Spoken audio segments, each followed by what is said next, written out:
Hey guys, this is Savannah from earthandwater.co. Today we're going to talk about the Culture-scape because we need to, and I love it. So Culture-scape is a word that was coined by Vishen Lakhiani, the founder of Mind Valley. If you don't know who he is or what Mind Valley is, definitely go check it out if you're into spirituality and growth and building a better world for everybody. He has books. And this term, Culture-scape, first came to me, at least, through his book, The Code of the Extraordinary Mind, which I will link below. It's definitely a really good read. So Vishen defines for us that the Culture-scape is the systematic systems, the rules, but he calls them rules, which is short for bullshit rules, because that's what they are, essentially. It's the rules that we've put in together by society and culture throughout the centuries. We've been putting these things together for a really long time now, that says this is how we do things just because this is how we do things. And a lot of these rules back in time had great uses and meanings and purpose, and well, I don't know about great, but they were there for a reason. But, you know, we have progressed in the world, and the world is completely different than it was even 20 years ago. You know, we are moving forward so quickly. Everything is changing so quickly. One of the things that we really need to update are our societal rules and what people, society, culture, our parents, our grandparents say that we're supposed to do. You know, what is quote unquote the correct order of doing things. For example, this would be you got to go to college, and then you have to get a job, and then you start your career, then you find somebody to get married to, and then you have kids, and you know there's an order to things. You're supposed to follow this linear path of essentially settling down into safety, but safety is an illusion no matter what you do, so there's that. And the Culture-scape is not near a problem today as it was, 10 years ago even. Less than. I think I read this book 5 years ago. Okay, it was published in 2016, and my son was born in 2015. I definitely was waiting for it to be released to read it. My son is 8, so therefore I read it 7 years ago. Thank you for holding with me for my math. Gosh, 7 years ago when I read this book, the Culture-scape was still a very big problem. I, for one, had done everything that I was quote-unquote supposed to do in the order in which I was supposed to do it. You know, I graduated high school, I went to college, then got married, I then started having kids.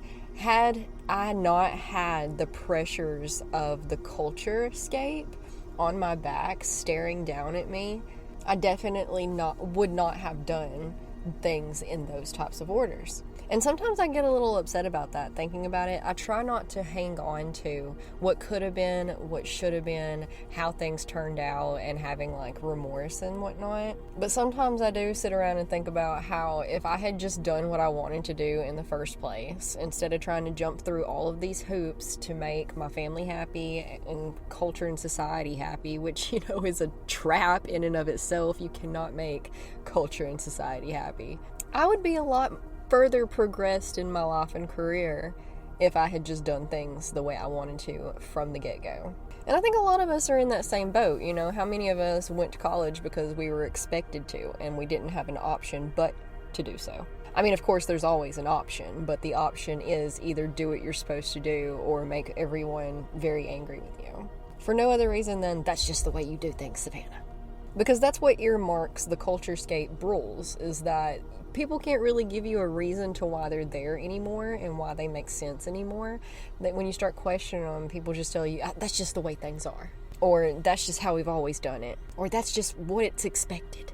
There's all sorts of things that people say, but none of them are real answers. None of them are real reasons. And that's what we're really here to dissect today, is the Culture-scape in which, that needs to be reworked. Again, it's not near the problem it used to be. People are really starting to come out of their shell and do what they want anyway, because we're realizing that safety and security are an illusion.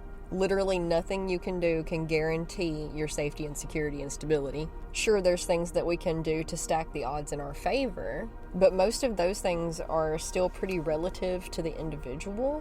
And what's the trade-off? Is the trade-off worth it? We can spend all of this time, work, energy on stacking the cards in our favor, going to college or learning how to do a good resume or, I don't know, lots of things. But if you're going against the grain in who you are on a interior spiritual core level, then you very well may be absolutely miserable doing these things, right? And there's not even a guarantee that they're going to pan out the way that they're quote-unquote supposed to. 2020 showed us that, yeah? Lots of things have showed us that, actually. So then you're trading off your happiness. And, life is really short, no matter what. We really don't want to be wasting any minute of it being miserable, depressed, unhappy. And some of us are prone to those types of emotions anyway, and we really don't want to do anything that aggravates it, right?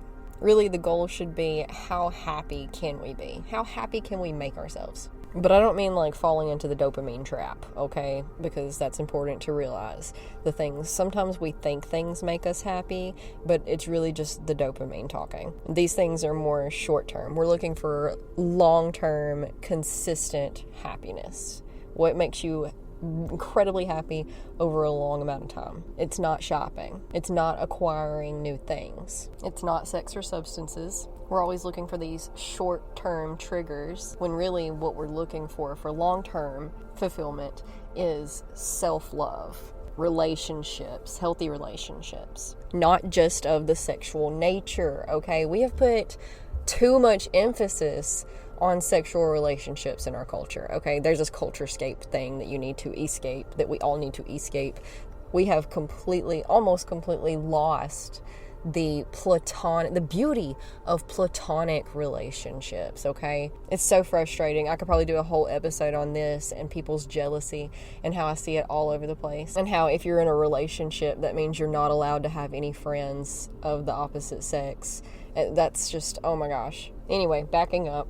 This is why I focus so much on minimalism, because stuff, shiny object syndrome, it really gets our attention and takes it away from the things that actually matter, like cultivating these positive relationships with both ourselves and the people around us, learning new tasks, skills, and teaching skills to others. When's the last time you taught a child in your life something? That's really fulfilling. Fulfillment is what we're looking for. A sense of purpose, a sense of passion, something that really sits well with our soul. And a lot of times we have to, in order to find these things, break away from the culture-scape, which is hard because it means potentially disappointing people or upsetting them. And that takes a lot of courage. It takes a lot of bravery to be able to stand up for yourself and what you want in the face of someone you love, especially, who only wants the best for you, okay? We acknowledge that, and if you need some help talking to them about that, that's some good directions to go. Acknowledge that you understand they want the best for you, and tell them that you understand that they want the best for you and that they mean well, but it is essentially your life and your happiness that's on the line here. Breaking away from the culture-scape to follow your own path is incredibly scary. It means making your own decisions and taking the risks of those decisions. And like I said earlier, there's always risks. Safety and security are an illusion. But if we're following the crowd, if we're following everybody else, then it takes the blame off of us because we were just doing what we were told to do, right? And if we venture off the well-beaten path, and things collapse, they're going to collapse. Everything always collapses. And I'm not saying that in a doom or gloom type of way, but more in a cyclical living. To create, there has to be destruction. Everything comes back into the cycle. Everything always ends eventually. That's just the circle of life. So when this inevitably happens and you've been on your own path, it's going to hit harder because it's going to feel more personal, and especially if you had to make people uncomfortable or angry to be able to pursue it in the first place. It's going to be that much more devastating. But no risk it, no biscuit, right? The rewards are directly proportionate to the amount of courage and energy that you're willing to put into them, risk that you're willing to put into them. If you play it safe your whole life, you're never going to be able to see it definitely depends on what it is you're wanting to pursue. Let's go over some more Culture-scape rules since I have a list in front of me. And it's important to note that you're going to have different rules, Culture-scape rules, depending on what area of the world you're in. You know, different cultures, different rules. But some of them may look like saying a certain physical trait is attractive. Literally every physical trait that exists either is or has been attractive to the majority in some culture at some point in time. This helped me a lot when I was trying to figure out how to love myself, because for one example, I disliked a lot of things about myself, but one of the biggest things I hated about myself was my accent. I was literally raised in a barn, and my accent is so thick. It's even considered thick for where I live. And once I realized that there are whole areas of people in the world that find my particular accent attractive, it was easier to be like, well, you know, it's not my thing specifically. I don't find this accent attractive, but I can appreciate that somebody else would find it attractive. Same thing with my teeth. My teeth were horrible. I had braces that didn't do anything but make things worse. And I had this one tooth that literally stuck straight out of my face for years and years and years and years and years, most of my life years. I did not smile for a very long time because of it. And then I learned that forgive me if I'm a little wrong on this, because it's been years and years and years since I've found this information, but Japan, I believe, is where people would spend money to make their teeth crooked because they found it attractive. And I just was blown away by that. So it's not that your physical attributes are unattractive, it's that you were born in either the wrong place or the wrong time, okay? No big deal. Be a trendsetter. Bring it back. Oh, here's another rule that's going to ruffle some feathers. Blindly accepting your family's religion just because that's what they are. So, I mean, if that's what they are, then that's what you are, right? Oh, gosh. I'm going to skip right on past that one. Culture-scape rules can be really centered around clothing and how you, quote-unquote, should or should not dress. Certain career paths, you know, how many of us were told that artists don't make money until they're dead, so that's not a real job. The struggling artist is a whole archetype that we're familiar with and told to stay away from. But yeah, you know, let me know, sit around and think about it for a little bit. What rules, Culture-scape rules, have held you back from doing what you actually want?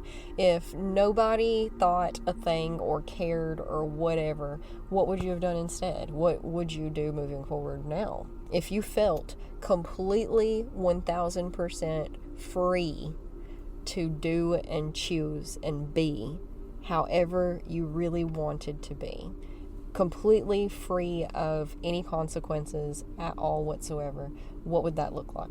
What would make you unbelievably, blissfully happy over the long term? Remember, I only talk in 30-year plans. Nothing short term is worth it in the long run. Stepping into, is a lifelong journey of consistency. So let me know how I can help. Take a deep belly breath, relax your face and shoulders. Like, subscribe, share, whatever you do over here. Enjoy a couple of minutes of meditation music to just create some space for yourself and slow everything down and breathe. We're going to be fine. We're going to move forward. It's great. We're doing great. I'll talk to you next week. I love you so much. Namaste.